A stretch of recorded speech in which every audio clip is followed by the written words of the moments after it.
आइए रुक करते हैं अब अगली खबर का। बात करेंगे भोपाल में कांग्रेस ने एसआईआर को लेकर प्रेस कॉन्फ्रेंस की है। इसमें प्रदेश अध्यक्ष जीतू पटवारी, नेता प्रतिपक्ष उमंग सिंगार, पूर्व मुख्यमंत्री दिग्विजय सिंह और एसआईआर समिति के अध्यक्ष सज्जन सिंह वर्मा मौजूद रहे। नेता प्रतिपक्ष उमंग सिंगार ने कहा 21 साल बाद 12 राज्यों में एसआईआर की बात हो रही है, लेकिन असम को राष्ट्रीय सुरक्षा के नाम पर छोड़ दिया गया। उन्होंने एक आरोप लगाया कि चुनाव आयोग किसी राजनीतिक दल से सलाह किए बिना नीति बना रहा है। सिंगार ने कहा कि आदिवासी और प्रवासी मजदूरों के नाम एसआईआर के जरिए काटे जा रहे हैं। वहीं पूर्व मुख्यमंत्री दिग्विजय सिंह ने कहा कि वोटर लिस्ट में नाम जोड़ने नागरिक नहीं बल्कि चुनाव आयोग की जिम्मेदारी है। उन्होंने कहा नया एसआईआर नियम 2003 से अलग है, अब नागरिकता प्रमाण पत्र मांगा जा रहा है। वहीं कांग्रेस के आरोपों पर मंत्री विश्वास सारंग ने कहा कि कांग्रेस हर समय संवैधानिक संस्थाओं पर सवाल उठाकर जनता को गुमराह करती है। चुनाव आयोग निष्पक्षता से काम कर रहा है। राहुल गांधी को लेकर और कांग्रेस को लेकर उन्होंने कहा कि पिछले कुछ महीनों से झूठा प्रोपेगेंडा इनकी तरफ से चलाया जा रहा है। हर प्रदेश में एक ही खेल चल रहा है, लोकतंत्र को कैसे लूटो। वो चुनाव आयोग फेल हो चुका है। चुनाव आयोग फरमानी आदेश निकालता है। आपने इतने दिन में चैनलों पे कभी देखा है कि चुनाव आयोग ने राजनीतिक पार्टियों के साथ बैठ के कोई नीति बनाई? मेरे ख्याल से आप लोगों ने अभी नहीं देखा होगा, जबकि संविधान में स्पष्ट है कि आपको चुनाव आयोग को राजनीतिक पार्टियों के साथ सलाह करके नीति बनानी है, पॉलिसी बनानी है। 2003 के जो नियम थे उन नियमों के अंतर्गत चुनाव आयोग की जिम्मेदारी थी कि वो मतदाता सूची में नाम जोड़ें। अब एसआईआर 2025 में जवाबदारी आपकी हो गई कि आप अपना नागरिकता का प्रमाण पत्र पेश करिए। अब आपके माता पिता के दादा का आप उनका जन्म प्रमाण पत्र कहां से लाओगे? तो ये पूरी तरीके से प्रभावित करने का ये प्रयास है। देखिए, कांग्रेस हर समय संवैधानिक संस्थाओं पर प्रश्न चिन्ह लगाकर जनता को गुमराह करती है। चुनाव में जीत और हार जनता के वोट से होती है, जनता के आपको समर्थन देने या समर्थन नहीं देने के कारण होती है। चुनाव आयोग तो निष्पक्षता के साथ काम कर रहा है।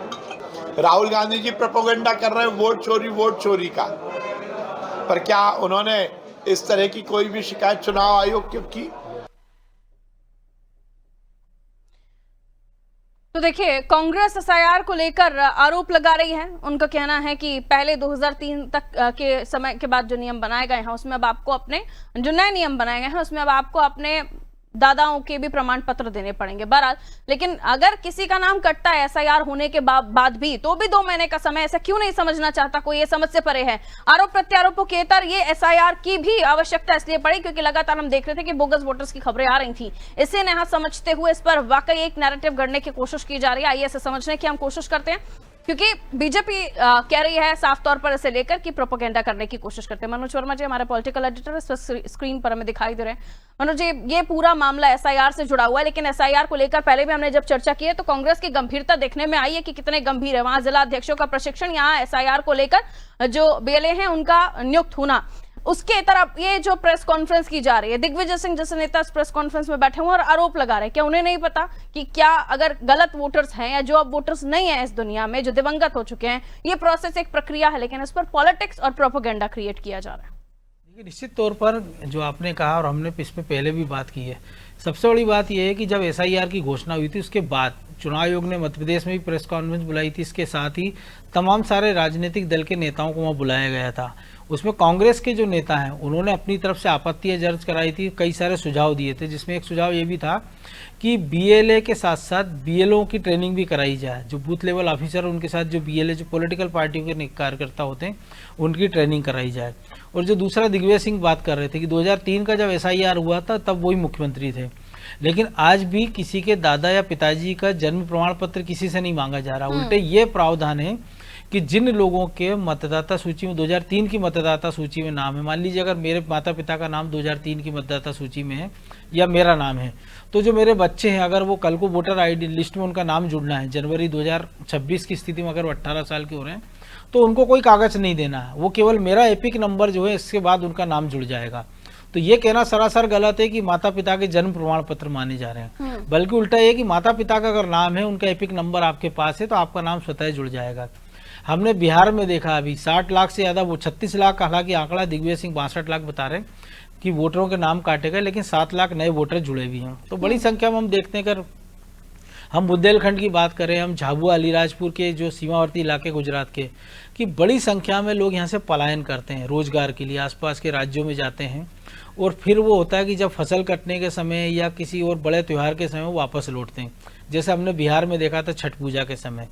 तो ऐसे में कई सारे लोग बड़ी संख्या में जो माइग्रेट हो जाते हैं, कई ऐसे होते हैं जो वापस लौटते हैं, कई ऐसे होते हैं कि वहीं की मतदाता सूची में वो अपना नाम जुड़वा लेते हैं, कई सारे ऐसे लोग होते हैं जो शहर या कस्बा बदलते रहते हैं। जैसे हम भोपाल की हम बात करें, इंदौर की बात करें, तो आसपास के जब शहरों की बात करें, विदिशा है, रायसेन है, होशंगाबाद है, या इंदौर में बात करें उज्जैन है, धार है, अलीराजपुर है, खंडवा खरगोन है, कि यहाँ के लोग बड़ी संख्या में अपने बच्चों की शिक्षा दीक्षा या अच्छे कामकाज के लिए इंदौर या बड़े शहरों में बस जाते हैं। ऐसे में कई बार होता है उनका नाम पुराने क्षेत्रों में भी जुड़ा रहता है और नई जगह भी जुड़ जाता है। तो ये जो वोटर डुप्लीकेसी SIR के माध्यम से ये काउंट हो जाएगा कि कौन मूल निवासी कहाँ पर रह रहा है और कौन नए पते पर रह रहा है, उनके नाम कट जाएंगे जो जिन लोगों की मृत्यु हो गई है। और ये SIR तो एक बहाना है, ये सारी प्रक्रिया हर चुनाव के वक्त चलती है। जब चुनाव आयोग चुनाव के पहले मतदाता सूची फ्रीज कर देता है कि इस तारीख से मतदाता सूची फ्रीज है, और साल में 2 बार ये उपक्रम होता है पूरा कि इस तारीख से इस तारीख के बीच जो भी बच्चा बच्ची 18 साल का होगा उसका नाम वोटर लिस्ट में जोड़ा जाएगा। यह हमेशा चलने वाली प्रक्रिया है, लेकिन SIR के माध्यम से यह तय किया जा रहा है, एक तरह से गहन पुनरीक्षण किया जा रहा है कि जो लोग नए पते पर रह रहे हैं, बोगस वोट हैं, और ये सारे बोगस वोट भी नहीं होते हैं, क्योंकि कई बार जैसे हमने देखा एक उदाहरण उन्होंने एक मकान का दिया हरियाणा के, कि वहां पर तो पता ही चला उन्होंने राहुल गांधी ने 66 वोटरों की बात की थी, लेकिन वहां तो 200 से ज्यादा वोटर थे। मेरा खुद का इंदौर में जो पुश्तैनी मकान है वहाँ 250 वोटर रहते हैं, और सबका पता एक ही 40/5 मल्हारगंज इंदौर। तो अब आप ये कहते हैं कि साहब एक मकान नंबर पर इतने सारे वोटर किसे रहते हैं, फर्जी, क्योंकि 60 मकान है उसमें एक पूरे बाल में। तो ये से तमाम सारे जो पुराने शहर है, कस्बे हम देखते हैं, अगर पुराने भोपाल में चले जाएं, कई सारे आपको ऐसे मकान मिल जाएंगे जिसमें 100-100 200 लोग किराए पर रह रहे हैं, या उन्होंने वो हिस्सा अपना पोर्शन खरीद लिया है। और कांग्रेस की गंभीरता जो आपने भी जिक्र किया है कि आज भी हम देख रहे हैं SIR को लेकर प्रक्रिया चल रही है, लेकिन राहुल गांधी बिहार का चुनाव छोड़कर पचमढ़ी में डेरा डाले हुए हैं। 2 तारीख से शिविर चालू हुआ है, 9 तारीख तक ये तमाम सारे नेता वहां रहेंगे, और 4 दिसंबर तक ये प्रक्रिया शुरू होनी है।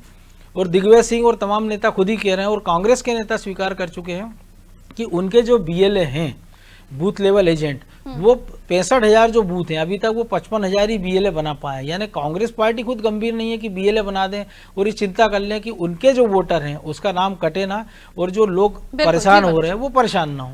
बिल्कुल, अब देखना होगा आगे इस राजनीति के इतर भी प्रैक्टिकल होगी कांग्रेस या नहीं, क्योंकि अभी तक उनके BLA ही नहीं और वो आरोप पे आरोप लगाए जा रहे हैं। बहुत शुक्रिया मनोज जी जानकारी के लिए।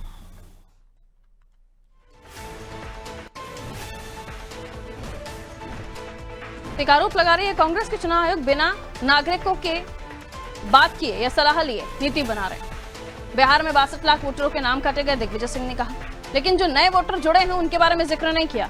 नया SIR नियम 2003 से पूरी तरह अलग है, ही कहना है दिग्विजय सिंह का। तो कांग्रेस अलग अलग तरह के आरोप लगा रही है।